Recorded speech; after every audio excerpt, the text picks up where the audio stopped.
வணக்கங்க. மாமரம் தோட்டத்துக்கு நேற்றும் போயிருந்தேன் பாருங்கள். பழம் சூப்பராக இருக்குதுன்னு நேற்றும் போயிருந்தோம். நேற்று எடுத்த வீடியோ தான் இது.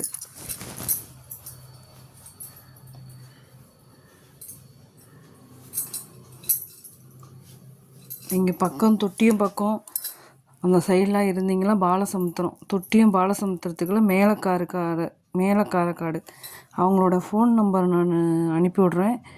அதில் நீங்கள் ஃபோன் பண்ணி கேட்டிங்கன்னா எங்கே இருக்குதுன்னு சொல்லி உங்களுக்கு அனுப்பி விட்ருவாங்க. மேப் அனுப்பி விட்ருவாங்க. அதனால் நீங்கள் மேப்பை வச்சு ஈஸியாக போய்க்கலாம். இப்போ போங்க. இப்போ கண்டிப்பாக மாம்பழம் அதிகமாக இருக்குது. அவ்வளோதான். இன்னும் ஒரு 20 நாள் 30 நாளைக்கு இருக்கும். அவ்வளோதான். அதுக்கப்புறம் தான் இந்த மாம்பழம் கிடைக்காது நமக்கு. உண்மையுமே போய் பாருங்கள். பயங்கர இனிப்பு. இது நான் 2வது டைம் வாங்கிட்டுருக்கிறேன்.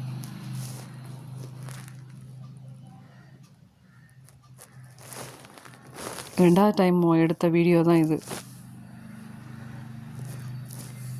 மருந்தே போடாதது. அந்த அம்மாவே பொறிச்சு கொடுக்குறாங்க.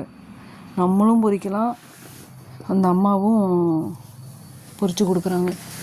பழம்லாம் ஏகப்பட்ட பழம் கொடுக்குறாங்க. கரெக்டாலாம் கொடுக்கறது கிடையாது அவங்க. நம்ம 2 கிலோ வாங்கினா 3 கிலோ 4 கிலோ கொடுக்குறாங்க. நல்லா பழம்லாம் எக்ஸ்ட்ரா போட்டு தான் கொடுக்குறாங்க. அதனால எல்லோரும் இந்த வாய்ப்பு கிடச்சிச்சின்னா பயன்படுத்திக்கிங்க.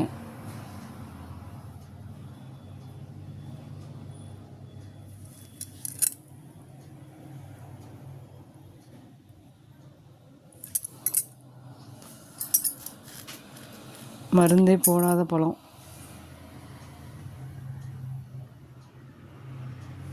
இனிப்புலாம் அப்படி ஒரு இனிப்புங்க. பயங்கர இனிப்பு. என்னோடய தம்பி பொண்ணு பாருங்கள், நல்லா இனிப்பாக இருக்குதுன்னு நல்லா சாப்பிட்டுக்கிட்டு இருந்தா.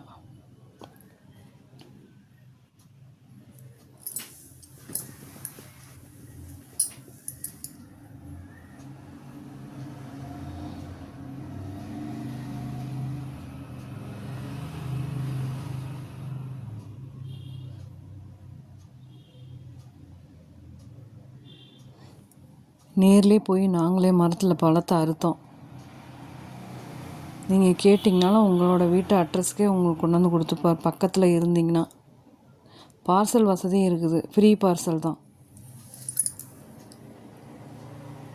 மற்ற பக்கத்தை விட இது ரேட்டு கம்மி தாங்க. ஆனால் பழம் நல்ல இனிப்பு.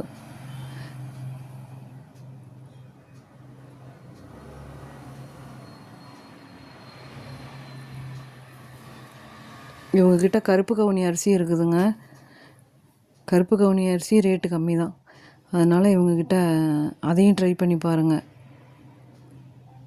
ஆர்கானிக்கு கருப்பு கவுனி அரிசி.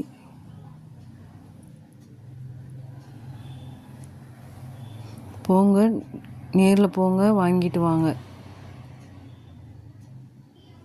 யூஸ் பண்ணிக்கங்க, பயன்படுத்திக்கங்க. வாழ்க வளமுடன்.